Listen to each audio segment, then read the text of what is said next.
Right, the moment of truth. Turn that off.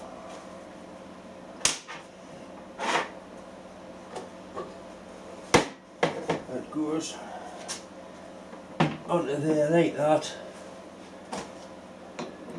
Into there. Look at that. Perfection. Into there. Look at that. Perfection. And it's got a hole straight away. Didn't even need to hit it. And that was 1.5 thou, nearly 2 thou interference.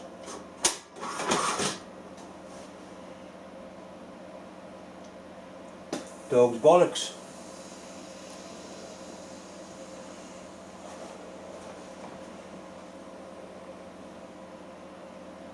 Excellent. I'll clock it in on that face there. Lovely.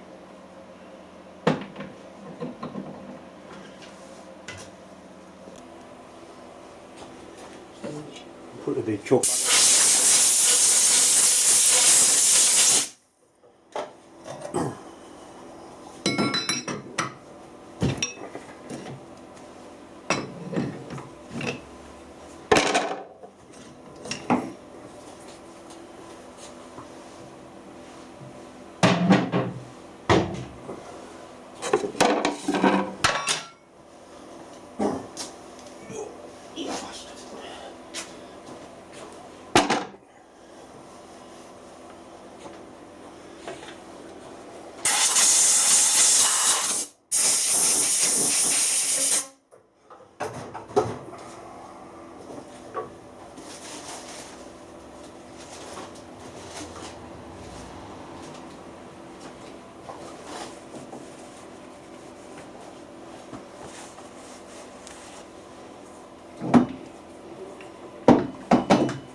Mention it, it's very important.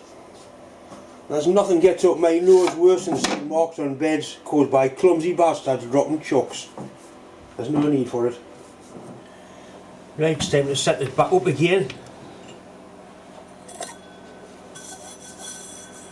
I've run a file over that face there just to remove any slight burrs. Once again we'll use the lathe tailstock to roughly align it.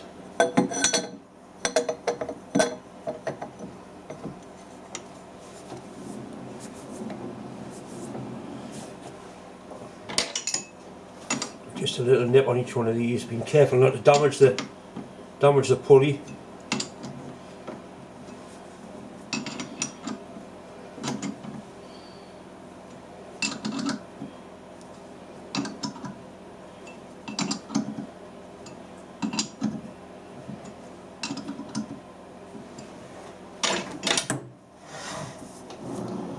It's not bad. Right, we'll put a clock gauge on there and use that to set it up, because obviously that's concentric with a ball. Concentric's a good word.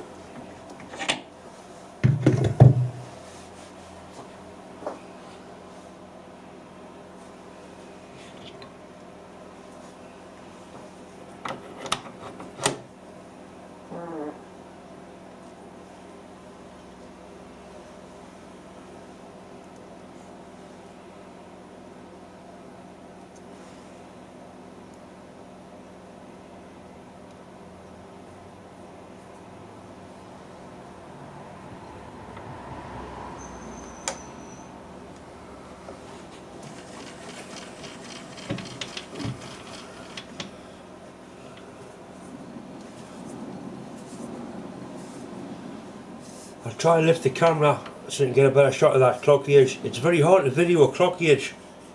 The white on the face seems to reflect quite badly on the camera. Right, that's possibly not bad there. You can see the gauge moving in its full glory. Right, not rocket science. We'll find the highest point, which is there. So basically we want it to go that way. So we'll loosen that one a little bit. Tighten that one. Highest point again, which is there. So loosen that one. Tighten that one. Getting somewhere near now. That's the highest point there, which is in between these two jaws. So we'll nip those two up. Highest point there.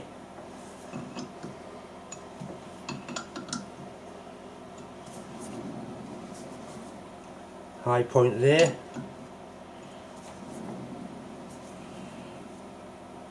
Once again, it's between the two.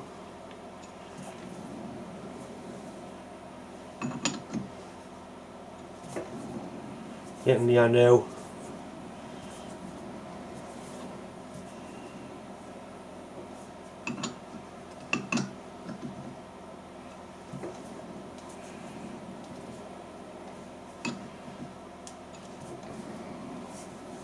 Worse. Yeah, that's within half a thousand, so that'll half a thousand. That's within half a thousand, so that'll do for me. I'll just check on this face here, just to make sure I've got no wobbles going on that way.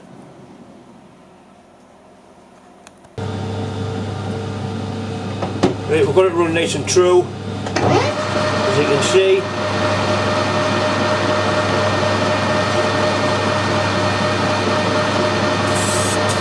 Got a nice new drill to poke a hole through first.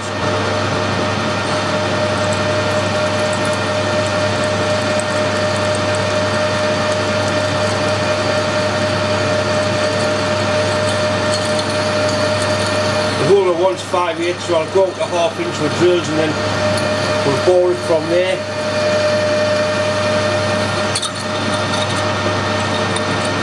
Once I get this drill through, I'll face the end of the pulley off. Sort of sticking the flutes on the drill.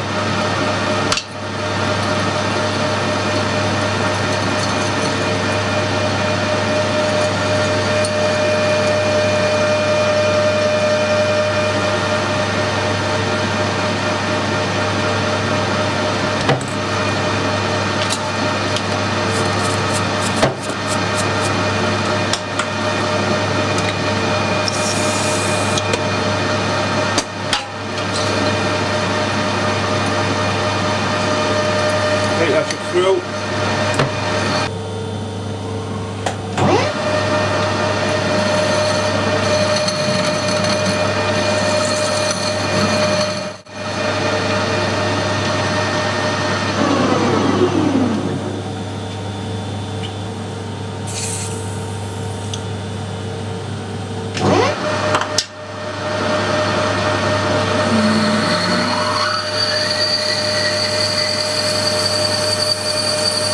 Real 10mm drill. You can tell it's taking sharp because the cuttings come out of both the flutes are the same size and the same shape. That means the drill has been sharpened correctly, as I'd expect would be a brand new quality drill.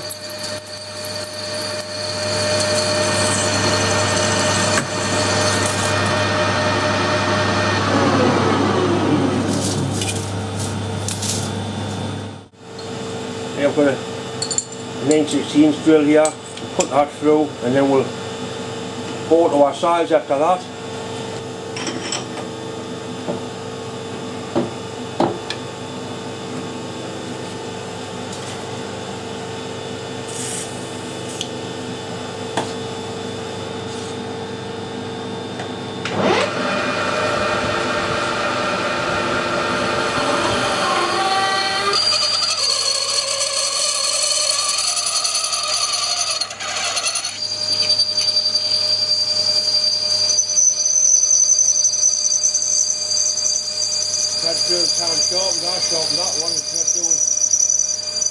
so bad really.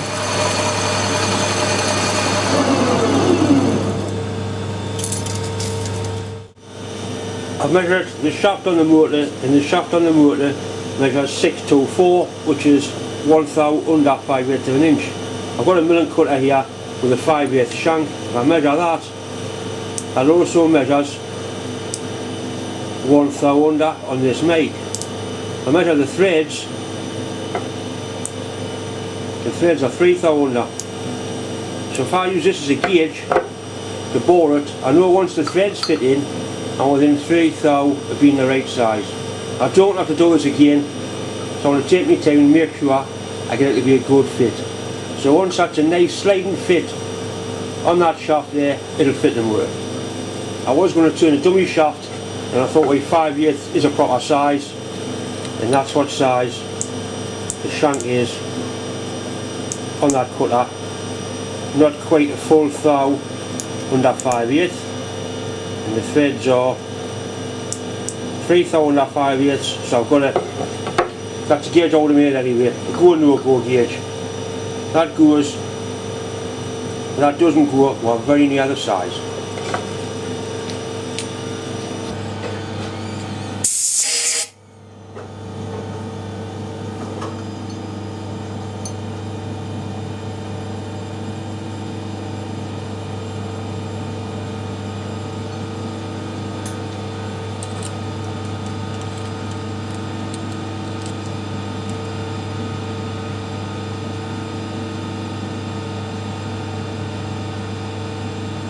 Got a 590 there.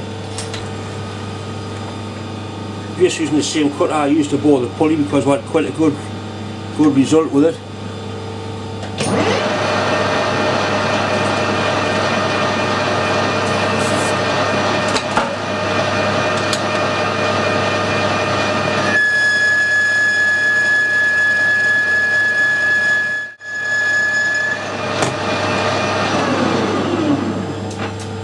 Put back through the power as well. Just act as a spring cut.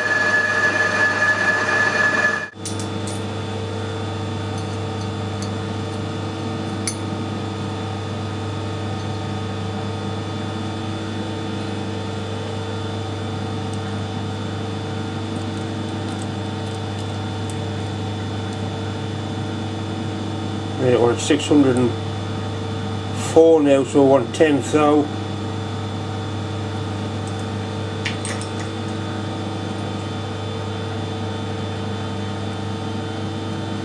I put a 110 to 120 thou, so I put a 5 thou cut on. So it'll creep up on it gradually.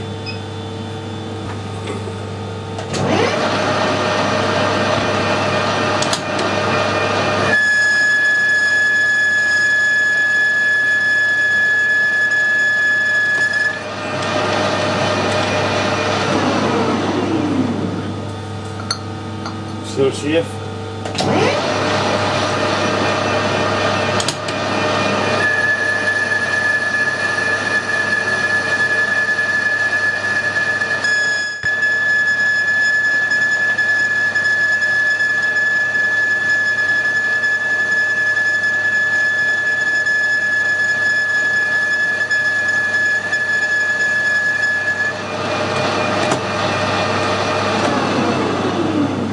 Okay, once again I'll power it out.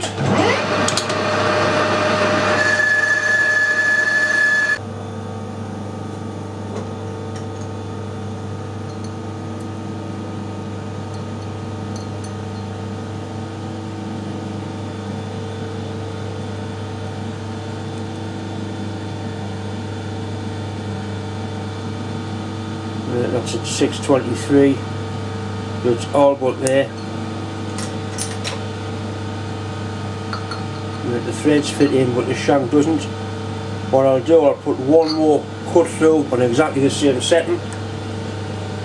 I'll just touch the corner of that stone, touch the corner of that tool.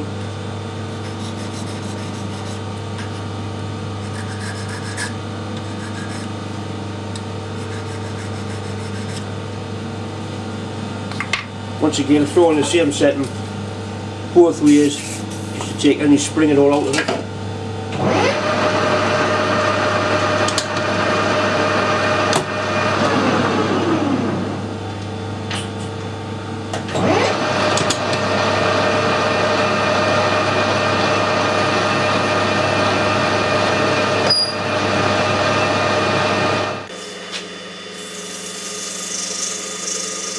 just the part where the grub screw's been into the key ring caused the damage.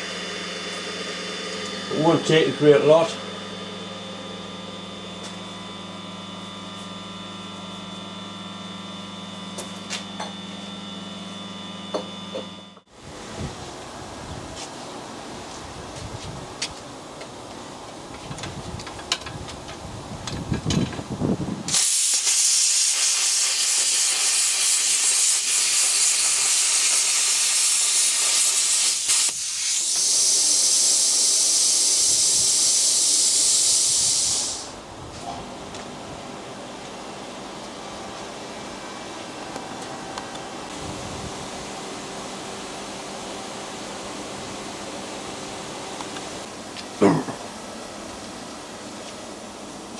Yeah, I'm looking for a 7.5 inch circle, so that's 3 3/4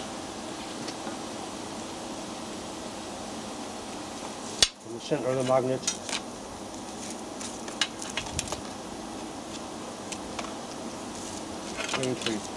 Bastard.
Each centre of the pivot to the centre of the tip, 3 3/4. That will give us a 7.5 inch circle.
Excellent.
You get a bollock on the floor, lads.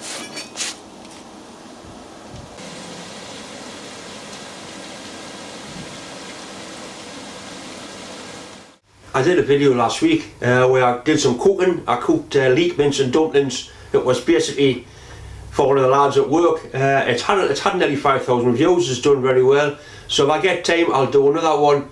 But this time I'm going to do a proper traditional English dish, fish and chips. I've got some nice haddock there, some chips, and I'm going to fry them, make some batter, and I'll probably do that after I get these videos edited, which will be sort of just nicely in time for my supper. One thing when I did the video last week, you've probably noticed I've got a little bit of an accent, and John the lad at work mentioned out that I keep calling things war. So this is war WD-40, which means it's our WD-40 or my WD-40, nothing at all about going to war. So that's war WD-40, which means it's mine and my viewers WD-40. War WD-40. That's war big spanner for that Harrison. So what I would say is get wa big spanner. It's not a wa big spanner, it is a big spanner, but I would say get wa big spanner. Someone suggested I put a list up of phrases I use and what they actually mean in English.